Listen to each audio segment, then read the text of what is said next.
এরপরে আমাদের নেক্সট সমাধানটা হচ্ছে চট্টগ্রাম বোর্ড 2022।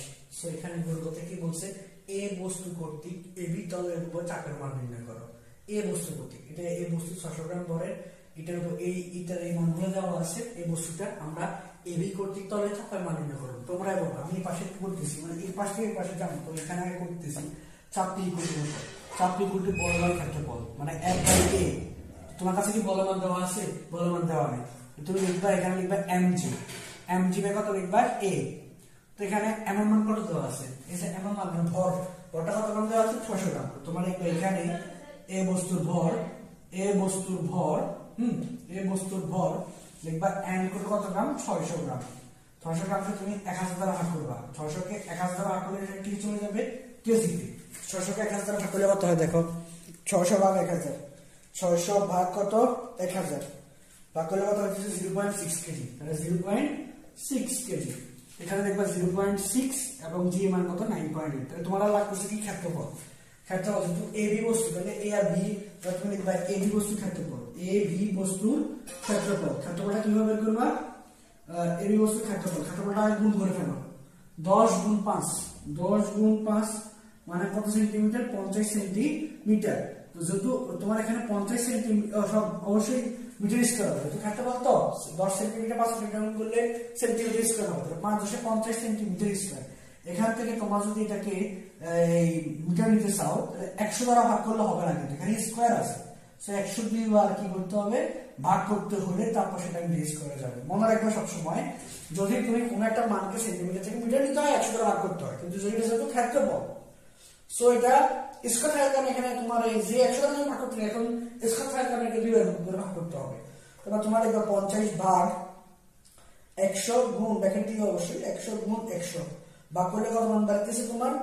5 গুণ 10^3 মিটার স্কয়ার। 5 গুণ 10^3 মিটার স্কয়ার।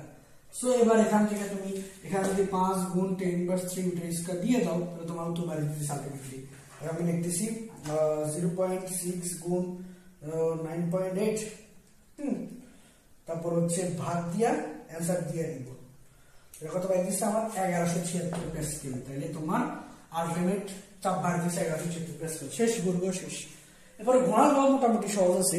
গুণাঙ্ক যদি তোমরা দেখো, খেয়াল করো, গুণাঙ্ক যদি আমি যাই, আমি এটা বুঝে দিতে পারবো, মানে এ পাঠা পাঠা কিন্তু খেয়াল রাখি। কিন্তু গুণাঙ্ক যদি তোমরা যাও, গুণাঙ্কতে কি আছে দেখো, সোনার বারটিতে খাদ মেশানো কিনা গাণিতিক বিশ্লেষণের মাধ্যমে মতামত দাও। সোজা কথা স্যার, তুমি এটা কখনোই এটা উত্তরটা পাবা যখন তুমি সোনার বারের ঘনত্বটা বের করবা। এরা বলে দিচ্ছে আসল সোনার ঘনত্ব হচ্ছে 19,300 কেজি পার মিটার কিউব। এখন তুমি দেখো তোমার কাছে যে সোনার হিসাব নিকেশ দেওয়া আছে, এটার ঘনত্ব কত বের হইতেছে। যদি এর থেকে কম বের হতে খাদ আছে, বেশি বের হলে অবশ্যই কিন্তু খাদ থাকবে না।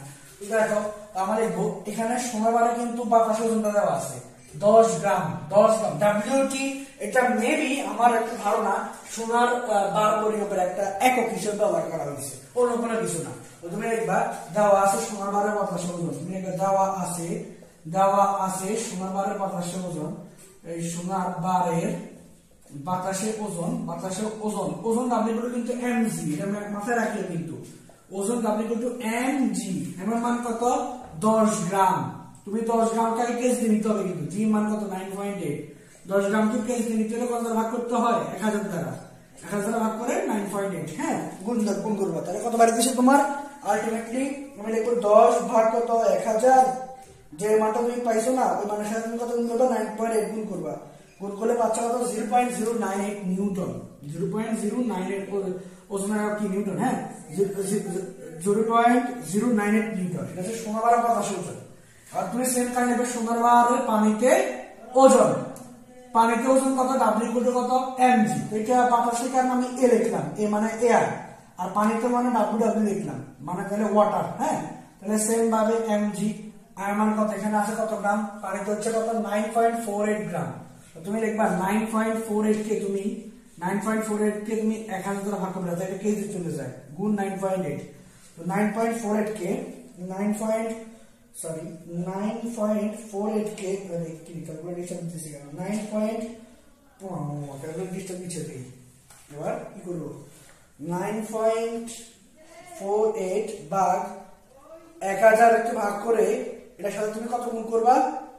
এটার সাথে তুমি কত গুণ করবা 9.8 দ্বারা গুণ করবা, কেন 9.8 দ্বারা গুণ করলে তোমার কত পাইতেছে আলটিমেটলি 0.092904 নিউটন দাঁড়াইতেছে। এটা হচ্ছে বাতাসের ওজন, এটা হচ্ছে পানিতে ওজন, তাইলে অবশ্যই কিছু পরিমাণ পানিতে ডুবানোর পরে কিছু পরিমাণ ওজন হারাইছে। এখন আমরা লিখবো হারানো ওজন, হারানো ওজন। তো হারানো ওজন কত বার করো, বিয়োগ করলে কত পাই যাচ্ছ, এখানে 0.098 থেকে এই যে 0.0929 যার মানে লিখছি 0.4 নিউটন বিয়োগ করো, বিয়োগ করলে তুমি পাই যাবে। তো 0.098 থেকে এটা বিয়োগ করবা, বিয়োগ করলে কত বাড়িতেছে তোমার কত বাড়িতেছে 5 না ভুল বিয়োগ কোনো ভুল হলো কিনা আমি চিন্তা করতেছি, একটু ডিস্টার্ব করলো এই মাঝে দেখবার এত নিউটন বাড়িতেছে। ঠিক আছে, আমি জানি না স্যার, আমি আচ্ছা এখান থেকে একটু ভাগ করে দেখি। 10 ভাগ কত 1000 1000 গুণ 9.8 গুণ 9.8 কত বাড়িতেছে 0.098। যেটা আমার মনে হয় ঠিক আছে। ওকে, তো এই হারানো ওজন আমরা তো জানি যে বস্তুর হারানো ওজনটা প্লবতার সমান, তাহলে আমি লিখতে পারি এই মানটা, এই বস্তুর হারানো ওজনটা মানে আমি লিখতে পারি 5.096 গুণ 10⁻³ টা প্লবতার সমান। প্লবতা বস্তুর হারানো ওজনটা কিসের সমান স্যার? বস্তুর হারানো ওজনটা আমাদের কিসের সমান? প্লবতার সমান, তরলে প্লবতা বলে সমান আর কি। হ্যাঁ, তো প্লবতা F = কত মনে আছে তোমাদের? প্লবতা F = v ρ g। তো দেখো v ρ g, এখান থেকে তুমি আয়তনটা বের করে ফেলো, সোনার আয়তনটা বের করে ফেলো। তো এখানে ρ g হইলে তোমার এখানে আছে g মান কত 9.8, এখান থেকে তুমি আয়তনটা বের করতে পারবা কিভাবে? 5.096 গুণ 10⁻³ ইনটু আয়তনটা বের করতে চাইতেছি, আর ρ g গুণাকার আছে পাশে লিখে দেব ভাগাকারে। এখন ρ এর মান কত বলো চাই? তুমি সোনার আয়তনটা বের করে ফেলতে পারবা, কিন্তু এখান থেকে ρ এর মান কত? আসল সোনার ঘনত্ব কত? আসল সোনার আমাদের ঘনত্ব বের করবে এখানে। ঠিক আছে, হ্যাঁ, এখন তোমাদের এখানে আয়তনটা দেওয়া আছে না, আয়তনটা তোমাদের এখানে দেওয়া আছে না, যে আসল সোনার মানে তুমি যে এখন রোটা ইউজ করবা। ঠিক আছে, হ্যাঁ, রো কত ইউজ করবা বলো তো? রো ইউজ করবে 1000, কারণ তোমার এটাকে তুমি প্লবতা বস্তুকে পানিতে ইয়ে করা হয়েছে আর কি, চুবানো হয়েছে আর কি, এটা বস্তুটা ওজন হারাইছে না। সো এখানে রো এর মান হবে কত 1000 ইনটু কত 9.8, আর এখানে হবে 5.096 গুণ 10⁻³। এটা হবে তোমার ভি এর মান, মানে আয়তনের মান, সোনার বারের আয়তনের মান। এবার এখান থেকে তুমি 5.096 গুণ 5.096 গুণ 10⁻³ এটাকে তুমি ভাগ করবা 1000 গুণ 9.8, ভাগ করলে কত পাচ্ছ তুমি? আয়তনটা পাচ্ছ কত? 5.2 গুণ 10⁻⁷ মিটার কিউব। এটা হচ্ছে তোমার সোনার বারের তুমি আয়তনটা পাচ্ছ। আর ঘনত্ব আর কত? ঘনত্ব ρ = ভর বাই আয়তন, ঘনত্ব ρ = ভর বাই আয়তন। আমি জানি না আমার উত্তরটা আলটিমেটলি ঠিক আছে কিনা, কারণ আমাকে উত্তরটা মাঝে মাঝে ডিস্টার্ব করতেছে। ভর বাই কত? আয়তন। আমাদেরকে সোনাবারের ভরটা দেওয়া আছে এই 10 গ্রাম। তো 10 গ্রামকে আমাকে কেজি দিয়ে নিতে হইলে আবার 1000 ভাগ করতে হবে। তুমি ডাইরেক্ট করে ফেলি, 10 ভাগ কত 1000 ভাগ করলে কত পাইতেছে তোমার 0.01। এরপর এখান থেকে তুমি আয়তন দ্বারা ভাগ করবে, আয়তন কত 5.2 গুণ 10⁻⁷। হ্যাঁ, তো 0.2 রে তুমি 5.2 গুণ 10⁻⁷ দ্বারা ভাগ করো, ভাগ করে কত পাচ্ছ তুমি? আলটিমেটলি পাচ্ছ কত? 19,230.76 কেজি পার মিটার কিউব।